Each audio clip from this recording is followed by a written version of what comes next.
Capítulo 4 do livro Eu Ainda Digo Sim. Momento decisivo 3. O momento da fraqueza. Um raio de luz do sol poente encontrou a taça de vinho feita de cristal na mão de Elisa. Um arco-íris se espalhou pela mesa. Repousar naquele requintado restaurante 5 estrelas em seu 10º aniversário de casamento era um sonho que se tornou realidade. Ter uma mesa com vista para o mar ao pôr do sol parecia bem. Era como se o próprio céu houvesse telefonado antes para fazer a reserva. Carlos ergueu a taça para um brinde. Que as décadas restantes sejam mais fáceis do que a primeira. Elisa ergueu sua taça para corresponder ao costume, um sorriso caloroso se espalhando em seu rosto. Casar é simplesmente a coisa mais difícil que já fiz, ela disse ironicamente. Mas eu me casaria com você novamente sem pestanejar. Nós. O jantar estava delicioso. Eles conversaram sobre como se conheceram, o casamento e seus primeiros erros da vida conjugal. Eu me perguntava como seria o casamento depois dos 10 primeiros anos. Elisa disse nostalgicamente. Com licença, veio uma voz por trás dela. Era um recepcionista que os acompanhara até a mesa antes. Vocês são Carlos e Elisa, comemorando o 10º aniversário de casamento, certo? Eles assentiram. Aqui estão 2 presentes, deixados na recepção para vocês por um homem não identificado. Carlos e Elisa olharam cuidadosamente para o recepcionista, depois um para o outro. Por fim, olharam para as 2 pequenas caixas idênticas em tamanho e em embalagem, que repousavam desconcertadamente na ponta da mesa, um único cartão entre elas. No momento em que Carlos e Elisa ergueram os olhos para perguntar mais sobre quem trouxera esses presentes misteriosos, o recepcionista já havia saído. Aposto que é do escritório, disse Carlos. Eles sabiam que estávamos comemorando nosso aniversário e provavelmente descobriram onde estávamos jantando. É uma forma de elogiar os melhores talentos. Um ato elegante. Meu pai também sabia, disse Elisa esperançosa. Pode ser dele. Carlos pegou o cartão e o entregou a Elisa. Você faz as honras. Elisa abriu o envelope e leu o cartão em voz alta. Para Elisa e Carlos, para torná-los fortes e fazer seu casamento durar muito. Com amor, Jesus. Carlos e Elisa apenas se entreolharam. Isso era uma piada? A suspeita deles rapidamente deu lugar à curiosidade. Por que alguém lhes daria um presente assinado por Jesus? O que poderia ser? Como 2 caixas poderiam ajudar seu casamento a prolongar muito e se fortalecer? Cada um deles pegou uma caixa e a abriu. O que encontraram lá dentro foi um par de ramos de espinho, aparentemente bem afiados, cada um estranhamente personalizado para quem abriu a caixa. Carlos e Elisa rapidamente os colocaram de volta na mesa. Juntos, olhavam sem piscar para os 2 espinhos acomodados em suas caixas, como uma víbora adormecida, silenciosa, venenosa, perigosa. Carlos pegou o bilhete e releu-o, para torná-los fortes e fazer seu casamento durar muito. Ele olhou para Elisa e disse: Afinal de contas, o que um espinho tem a ver com um casamento duradouro? Em defesa da fraqueza. Paulo escreveu a epístola que chamamos de 2 aos Coríntios durante uma época de grande turbulência pessoal. Um grupo que ele chama de superapóstolos, 11:5 e 12:11, estava planejando um golpe na igreja de Corinto. A estratégia deles foi um ataque frontal. O objeto era subverter Paulo e seduzir a igreja à liderança deles. Foi uma tomada hostil disfarçada com jargão espiritual. Você já esteve em uma posição em que forças fora do seu controle estão enfraquecendo você ou alguém que você ama? Basta viver o suficiente e todos encontram superapóstolos. Eles aparecem em várias formas e em diversos tamanhos. Em um casamento, podem ser vozes sedutoras que tentam um cônjuge a se afastar da família. Para líderes, pode ser uma oposição inesperada que mina nossa credibilidade. Para pais, podem ser os amigos errados na hora errada para os nossos filhos. Paulo não conseguia abalar esses caras. Eles eram especuladores pré-internet que atacavam a competência e a credibilidade de Paulo. Seu ataque estava longe de ser sutil. Na opinião deles, a presença da liderança de Paulo era desprezível. 10. E sua pregação abaixo do padrão. Capítulo 11, versos 4 a 6. Eles diziam que a sua melhor liderança era vista apenas em suas cartas. Diziam que Paulo era mais corajoso quando estava longe. Capítulo 10, verso 2. Eles também acusaram Paulo de ensinar de forma gratuita, escândalo nos tempos antigos, visto que a melhor medida do verdadeiro talento para o ensino eram os preços altos. Capítulo 11, verso 7. Se tudo isso ainda não provasse seus argumentos, esses falsos líderes afirmavam que Paulo não tinha experiências sobrenaturais, que muitas pessoas criam ser necessárias para validar sua verdadeira autoridade espiritual. A principal acusação levantada contra Paulo pode ser resumida em 3 palavras simples: Paulo é fraco. Assim, Paulo se encontra entre a cruz de seus críticos e a espada de seu povo, uma posição difícil para qualquer líder. Paulo deve se defender e prestar contas de seu ministério. A segunda carta aos Coríntios, nos capítulos 10 a 13, registra a defesa de Paulo, e é aqui que as coisas ficam interessantes. E para que não me ensoberbecesse com a grandeza das revelações, foi-me posto um espinho na carne, mensageiro de Satanás, para me esbofetear, a fim de que não me exalte. Por causa disto, 3 vezes pedi ao Senhor que o afastasse de mim.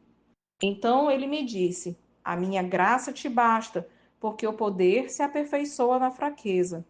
De boa vontade, pois, mais me gloriarei nas fraquezas, para que sobre mim repouse o poder de Cristo. Pelo que sinto prazer nas fraquezas, nas injúrias, nas necessidades, nas perseguições, nas angústias, por amor de Cristo. Porque quando sou fraco, então é que sou forte. Capítulo 12, versos 7 a 10. Paulo apresenta um paradoxo, uma aparente contradição, que parece totalmente sem sentido à primeira vista. Ele faz da fraqueza sua defesa. Seu argumento se desdobra da seguinte forma: você acha que sou fraco? Bem, eu tenho uma notícia maravilhosa para você. Sou mais fraco do que você jamais poderia imaginar. Sou gloriosamente fraco. Na verdade, quero me gloriar na minha fraqueza. Como assim? Definindo a fraqueza. Como Paulo, somos fracos. Na verdade, o casamento é a união de 2 pessoas em uma jornada de descoberta de suas fraquezas. O objetivo dessa admissão não é a aversão a si mesmo. Isso seria como dizer que a chave para a maturidade espiritual ou saúde conjugal é recitar a narrativa de nossas falhas para quem quiser ouvir. É algo diferente da autocrítica. Para entender por que Paulo usaria essa defesa misteriosa, devemos compreender o cerne sensacional de nossa fraqueza. Em sua essência, a fraqueza é uma experiência de incapacidade que requer dependência de Deus. Experimentamos a incapacidade ou a fraqueza de pelo menos 2 maneiras: incapacidade mortal e incapacidade diária. Repetindo, em sua essência, a fraqueza é uma experiência de incapacidade que requer dependência de Deus. Experimentamos a incapacidade ou a fraqueza de pelo menos 2 maneiras: incapacidade mortal e incapacidade diária. Incapacidade mortal. A fraqueza é uma realidade na vida e no casamento porque não somos Deus. Somos criaturas, não o Criador. Somos finitos e vivemos com limitações. Mas a questão não é apenas que somos limitados como criaturas e não somos tão inteligentes ou poderosos quanto Deus. Não, somos também caídos. Nós pecamos. Antes de Cristo, precisávamos de perdão. Precisávamos nascer de novo. Sem Jesus, merecemos ira. Nosso problema é fatal. Estamos espiritualmente mortos, isto é, moralmente incapazes de fazer qualquer coisa para ajudar a nós mesmos. Somos fracos e precisamos desesperadamente da ajuda daquele que é consumadamente forte. Quando estávamos mortos, precisávamos de Jesus, o Salvador, para fazer por nós o que éramos incapazes de conquistar com nossas próprias forças.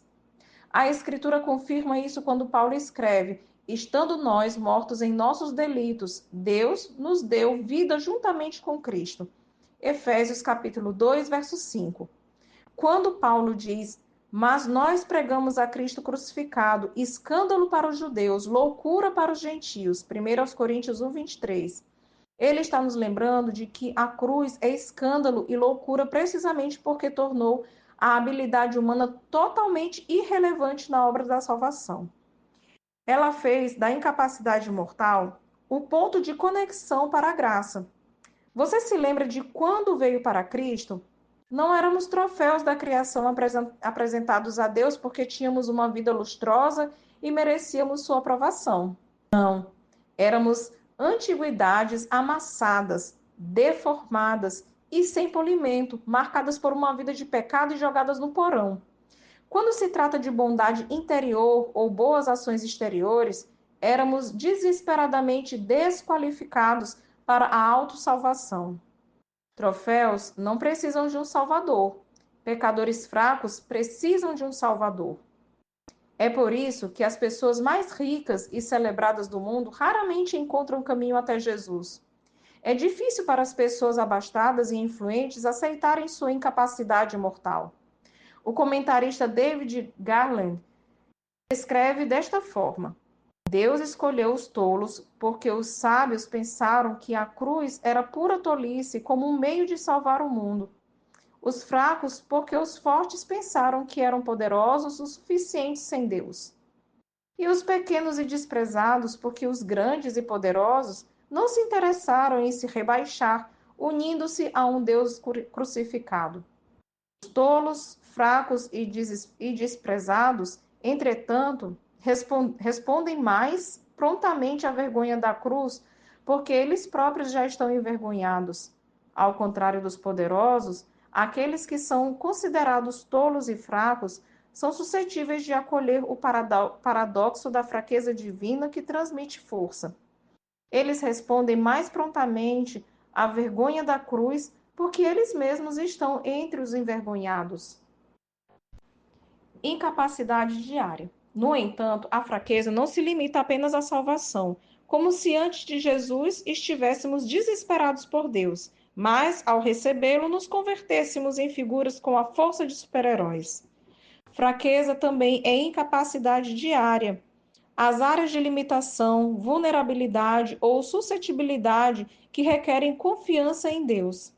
A fraqueza representa aqueles momentos da vida em que somos lembrados de que não somos conquistadores regentes no reino exercendo onisciência, onipotência e onicompetência à vontade. Nem de longe. Somos pessoas caídas e frágeis que esquecem os horários das reuniões, batem com o carro e deixam as portas e janelas de casa abertas para convidar todos os tipos de bichos e insetos a entrarem e morarem conosco. Você sabe do que estou falando.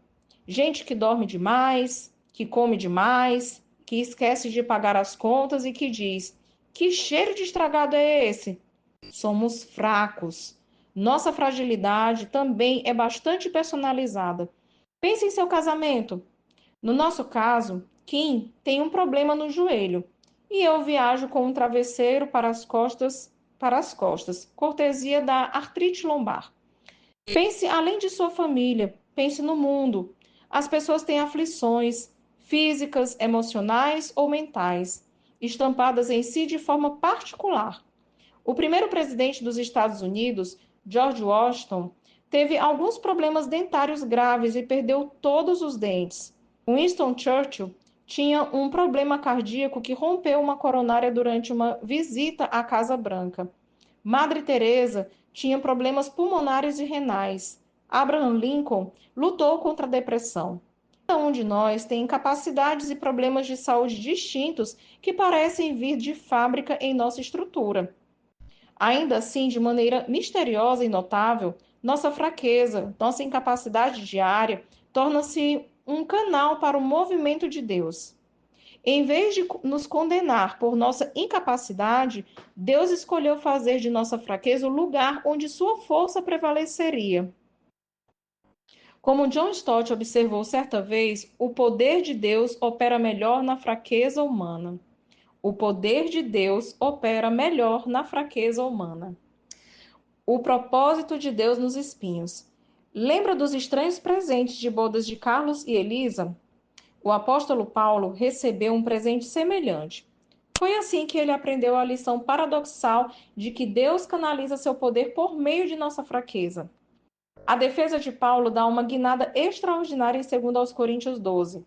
Para esses superapóstolos autoconfiantes, marqueteiros e amantes do mundo, Paulo começa a relatar uma experiência sobrenatural. Conheço um homem, Paulo começa, em 12:2. Imediatamente vemos que essa história será diferente dos contos dos críticos de Paulo. Ele está relutante em obter reconhecimento ou credibilidade de suas experiências espirituais. Então se apresenta anonimamente. Seu raciocínio é bastante direto. Abstenho-me de me gloriar, para que ninguém se preocupe comigo mais do que em mim vê ou de mim ouve. 12:6. Se está sempre à procura de autoteste rápido de quão paulino você está, pergunte-se: fico preocupado quando as pessoas me dão pouca importância ou quando me dão importância demais? Paulo sempre se preocupou com a última opção. E você? Continua. E sei que o tal homem, se no corpo ou fora do corpo, não sei, Deus o sabe, foi arrebatado ao paraíso e ouviu palavras inefáveis, as quais não é lícito ao homem referir. 12, versículos 3 e 4. Paulo foi arrebatado ao terceiro dia, onde ouviu coisas inexprimíveis. E para evitar que se exaltasse ou ficasse excessivamente orgulhoso, Paulo recebeu um espinho. Especula-se muito sobre a natureza exata desse espinho. Alguns comentaristas sugerem que foi uma doença. Outros dizem que foi perseguição. Ainda outros que era uma aflição física, como um problema nos olhos ou uma deficiência na fala. Realmente não sabemos, mas sabemos o bastante. Sabemos, por exemplo, que esse espinho se tornou uma aflição substancial. Porque outra razão, um cara que sofreu o horror de 39 açoites em 5 ocasiões diferentes, que foi espancado com varas 3 vezes, e que uma vez foi apedrejado, segundo aos Coríntios, capítulo 11, versos 24 e 25, precisaria apelar persistentemente a Deus por libertação desse mal. Paulo nos diz que implorou ao Senhor 3 vezes para que esse mal o deixasse, segundo aos Coríntios 12, 7. O que quer que fosse esse espinho, perfurou Paulo profundamente. O espinho foi feito sob medida para Paulo. Mas veja mais de perto o versículo 7. Quando Paulo diz: foi-me posto um espinho na carne, em 2 Coríntios 12, 7, a maioria dos comentaristas concorda que quem colocou o espinho foi Deus. Por isso que os espinhos para Carlos e Elisa, na minha parábola acima, vieram sob medida e de Jesus. Por um lado, isso faz sentido, não é? Porque o pecado ou Satanás desejariam impedir que Paulo fosse muito vaidoso? Não desejariam. Não, o próprio Deus cravou esse espinho na carne de Paulo. Deus usou uma aflição personalizada, uma que não iria embora, para conter Paulo e mantê-lo com os pés no chão. Isso o tornou fraco, desesperadamente fraco. E essa fraqueza o direcionou de volta para Deus. Entretanto, o versículo 7 diz mais: o espinho também era mensageiro de Satanás para esbofetear Paulo. De alguma forma, o espinho era obra do diabo e foi ordenado por Deus. Em outras palavras, Deus usou Satanás para proteger Paulo do orgulho. Reflita sobre isso. É impressionante. Jesus usou o diabo para produzir piedade em Paulo. Reflita sobre isso da próxima vez que ganhar um espinho no seu aniversário de casamento. Pense nisso da próxima vez que sentir que seu casamento está sendo atacado pelo inimigo. Pode ser que Deus tenha desenhado essa fraqueza para o seu casamento a fim de torná-lo mais desesperado por Deus. Pode ser que seu cônjuge esteja doente ou você tenha um filho que foi diagnosticado com deficiência. Pode ser que a sua família tenha um ou dois filhos a mais do que o seu orçamento pode suportar. Pode ser um espinho financeiro. Uma parte de sua renda sai direto para pagar empréstimos estudantis, pensão alimentícia, impostos atrasados ou contas médicas. Pode ser que as experiências sexuais passadas estejam criando complicações sexuais presentes em seu casamento. Seja o que for, não tente maquiar a situação. Paulo não teve medo de reconhecer seu espinho como um mensageiro do maligno, mas como na coroa de espinhos cravada na cabeça de Cristo, Paulo viu que Deus tinha um propósito bom e glorioso por trás da dor. Na parábola que contei no início do capítulo, Carlos fez uma pergunta compreensível. Afinal de contas, o que o espinho tem a ver com o casamento duradouro? Paulo nos ajuda a começar a ver a resposta. Os espinhos produzem fraqueza, e a fraqueza construída com espinhos cria os frutos necessários para que os casamentos perdurem. Fruto obtido de nenhuma outra maneira senão pela dor de cortar na carne. Espinhos carregam uma promessa. Deus não envia espinhos para causar dor aleatoriamente. A fraqueza em si não é uma virtude para Deus. E embora Deus use espinhos para nos ajudar a depender mais dele, esse não é o seu único propósito. Deus também usa espinhos para nos conectar com sua força. A fraqueza é o lugar onde encontramos Deus em nossa incapacidade e descobrimos seu poder extraordinário. Deus me deu 3 bebês maravilhosos e eles são incrivelmente preciosos. Eliane disse essas palavras com os olhos cheios de lágrimas. Mas o peso que ganhei com os bebês, 11 quilos malditos que parecem desafiar todos os exercícios e dietas que eu tento. Isso faz com que me sinta feia e indisciplinada. E nossa vida sexual está no respirador, lutando para sobreviver.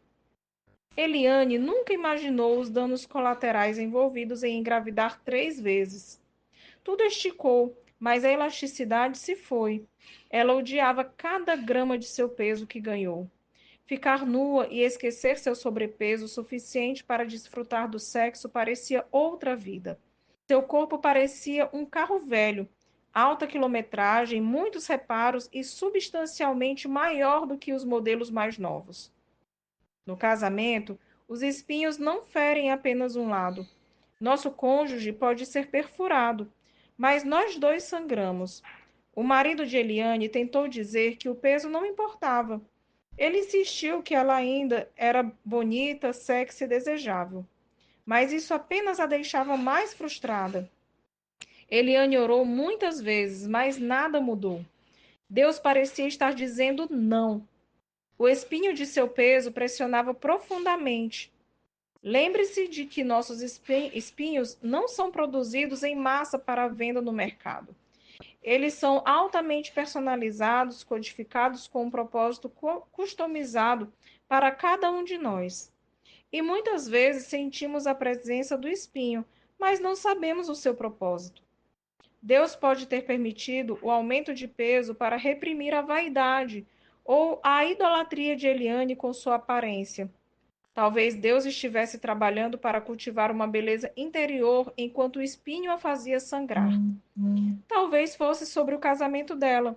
Talvez houvesse lições de amor que Deus quisesse nutrir em Eliane e em seu marido, ensinando-lhes que, com o tempo, o sexo deveria ser menos sobre atração física e mais sobre estar juntos. Talvez Deus estivesse trabalhando para fazer com que seu marido se tornasse um homem que sabe como encorajar sua esposa, mesmo quando ela odeia o seu corpo. O espinho de Paulo não veio com um propósito claramente discernido, mas sim com uma promessa. A minha graça te basta, porque o poder se aperfeiçoa na fraqueza. Segundo aos Coríntios 12:9. A graça vem para aqueles que redirecionam sua atenção daquilo que Deus nega, um propósito imediatamente discernível para aquilo que Deus provê, uma promessa firme. Por fim, o olhar de Eliane mudou e o do seu marido também. Eles perceberam que estavam vivendo uma vida centrada nos espinhos, em vez de centrada na graça, e começaram a dar pequenos passos juntos. Com o passar das semanas, Eliane recebeu graça suficiente para mudar a maneira que ela se via. O poder para mudar sua perspectiva não foi avassalador, apenas suficiente.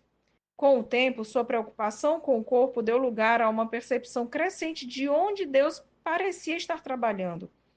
Ela começou a ver o sexo como uma dádiva de Deus em todas as épocas, estejam os corpos ficando maiores ou menores, e aprendeu a ser grata. Apesar de não gostar de suas proporções, ela alcançou essas dimensões em parte por causa do milagre de 3 filhos.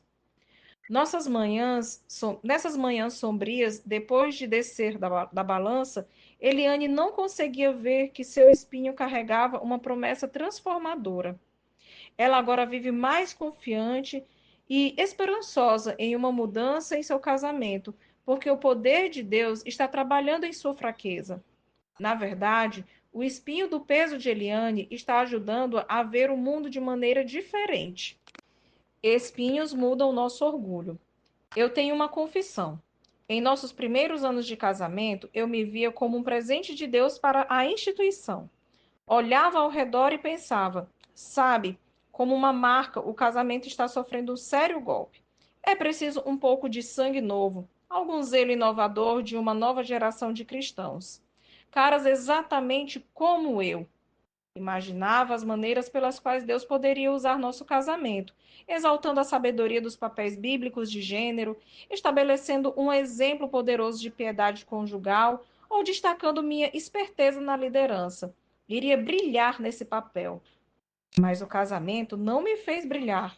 Ele expôs a minha fraqueza. De maneira lamentável, confiei em minha própria força e no que essa força poderia produzir.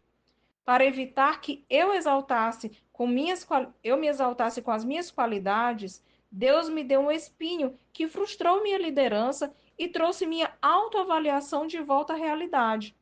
O espinho era um trabalho para o qual eu estava igualmente subqualificado e presunçoso. Como era de se esperar, tornou-se a crise perfeita para revelar algumas fundações precárias em minha vida.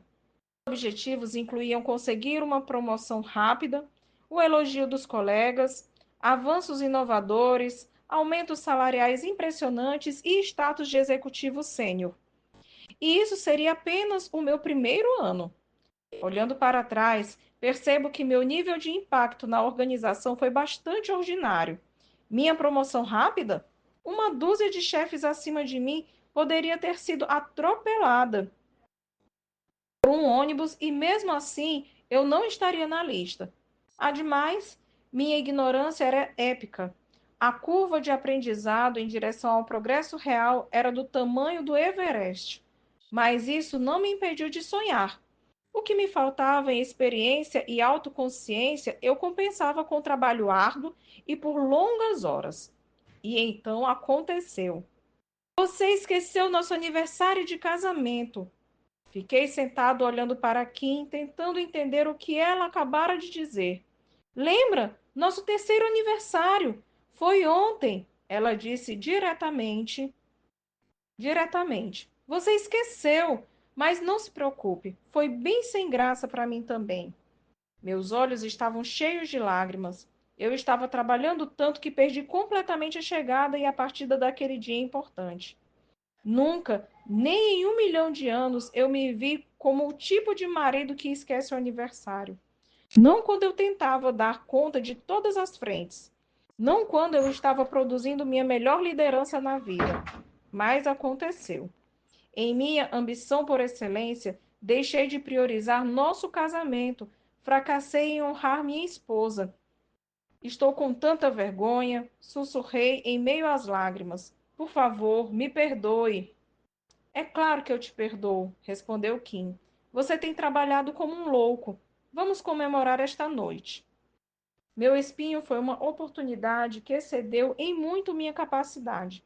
Então, Deus entregou em mãos um espinho que expôs minha autonomia, autoconfiança e autossuficiência.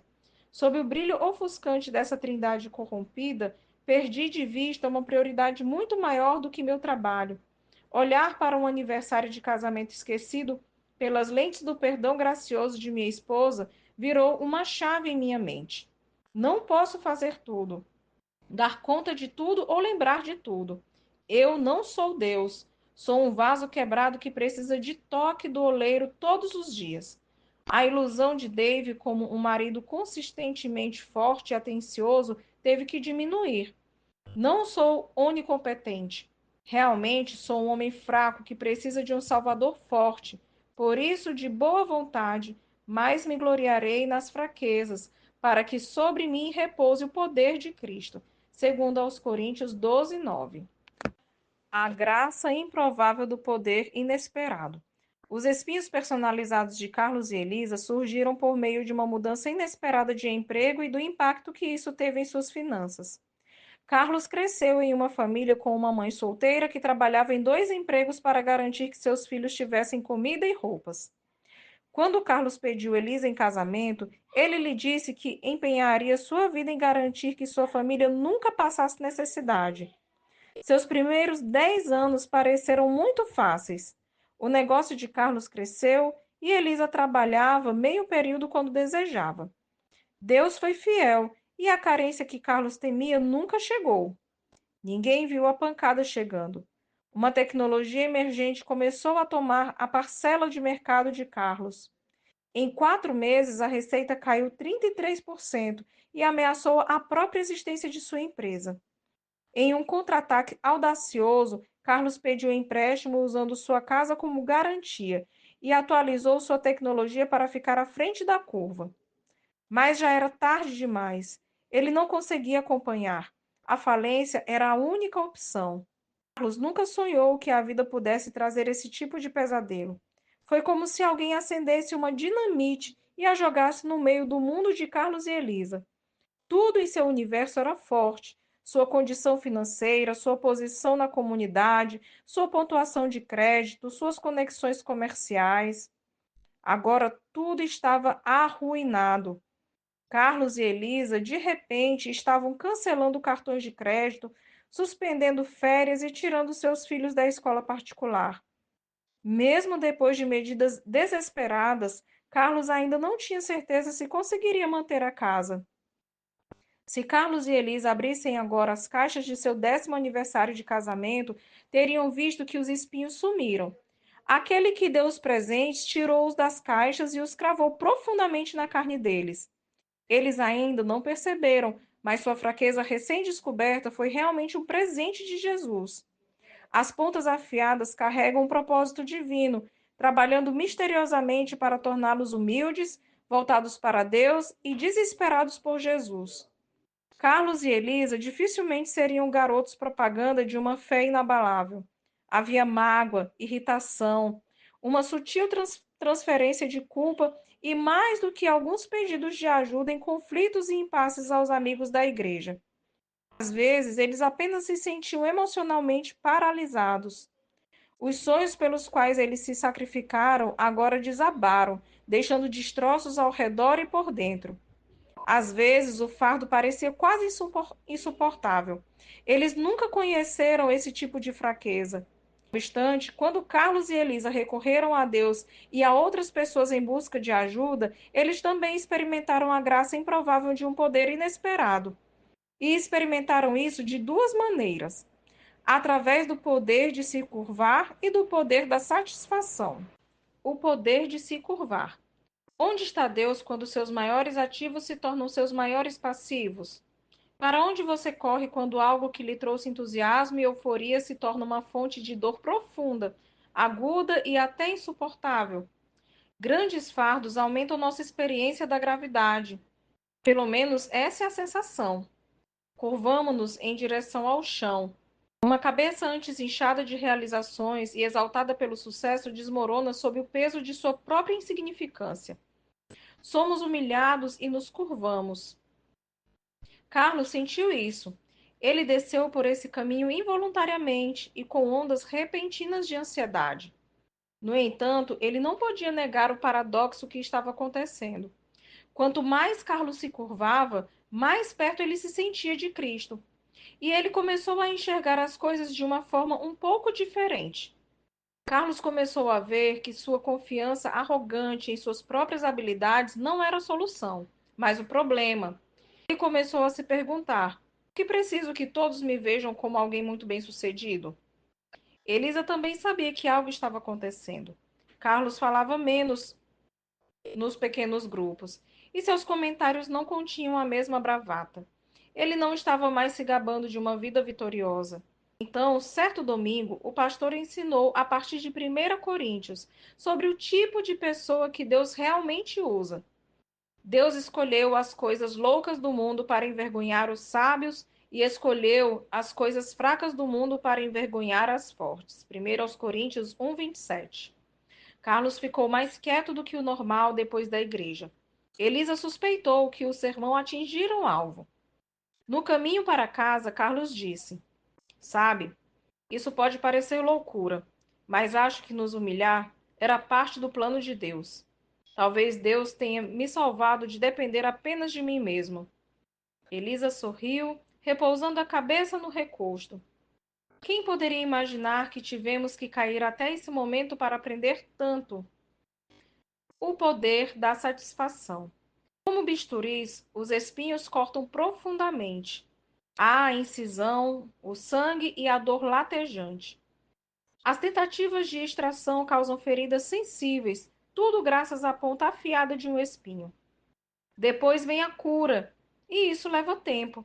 Carlos e Elisa, isso incluía aceitar a perda, juntar os cacos e encontrar fé para reconstruir lentamente. Eles aprenderam a suportar o arrependimento, a rejeitar a vergonha e a se ajustar às novas realidades financeiras. Mas à medida que eram fiéis em conversar, confessar, orar juntos e pedir ajuda, eles notaram uma mudança em como viam o que Deus já havia providenciado para eles. Quando a vida girava em torno da força, Carlos e Elisa raramente se contentavam com o que tinham.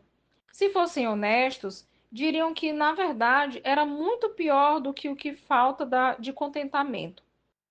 Eles se sentiam merecedores de uma certa qualidade de vida e viam as dificuldades e fraquezas como intrusões desnecessárias, coisas para suportar e das quais encontrar alívio o mais rápido possível. O casamento existia, em parte, para ajudar um ao outro a sobreviver aos momentos ruins, para que eles pudessem aproveitar os momentos bons. O problema era que sua busca por satisfação nunca parecia encontrar seu objetivo. Na verdade, quanto mais velhos ficavam, mais altos seus padrões de satisfação se tornavam. Então veio o espinho, e o que os satisfazia nunca mais seria a mesma coisa. O espinho os uniu. Carlos e Elisa nunca experimentaram uma divisão grave em seu casamento, mas também não haviam experimentado uma doce união. Seus mundos estavam isolados em suas respectivas responsabilidades, as quais eles lutavam bastante para manter. Cada membro da família conhecia suas respectivas posições no jogo, mas ninguém se sentia realmente como um time. Necessitar mais um do outro ajudou-os a se sentirem, a se estimarem mais. Não era só isso. Essa nova posição de fraqueza em que Carlos e Elisa se encontravam ajudou-os a ver os muitos presentes de Deus com muito mais clareza.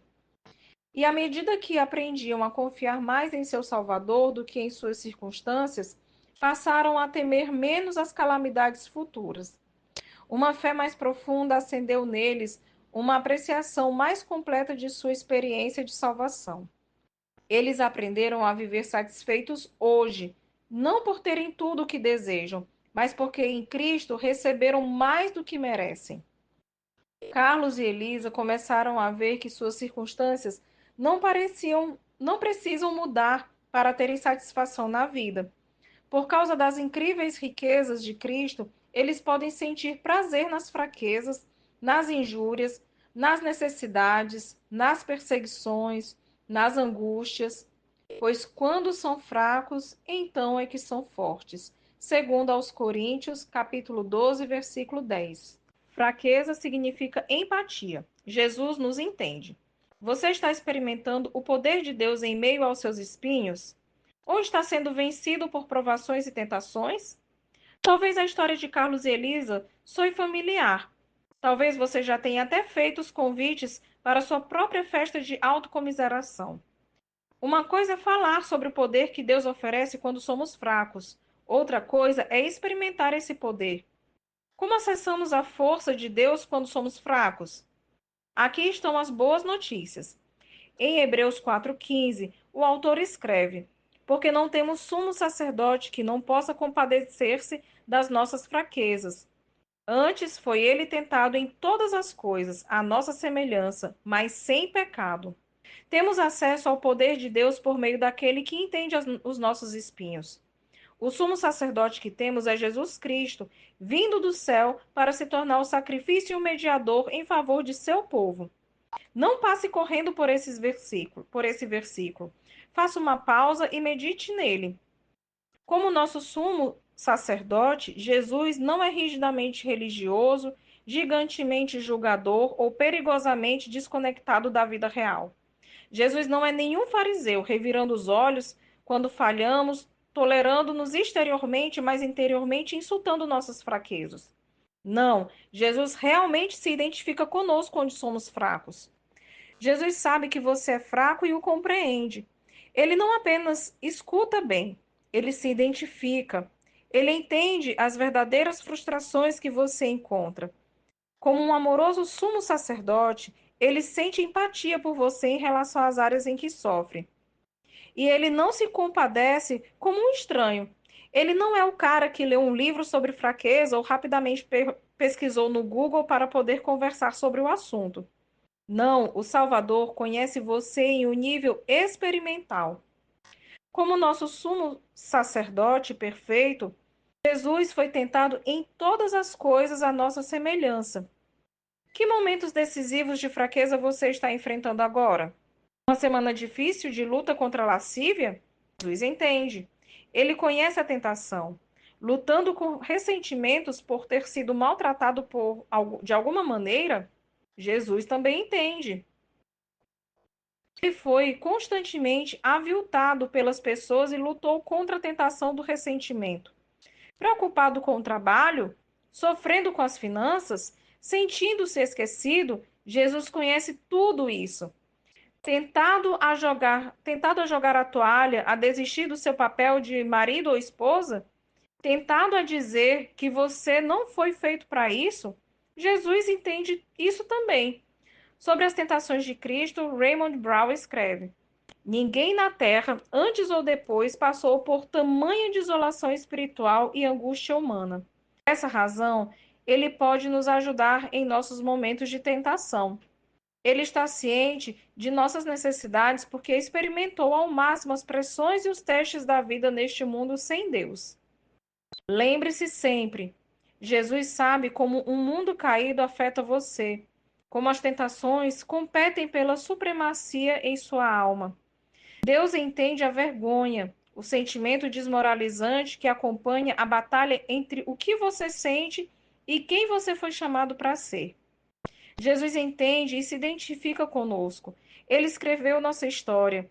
E daquele lugar de conhecimento perfeito, mergulhando até o nosso DNA, ele faz este convite transformador de vida.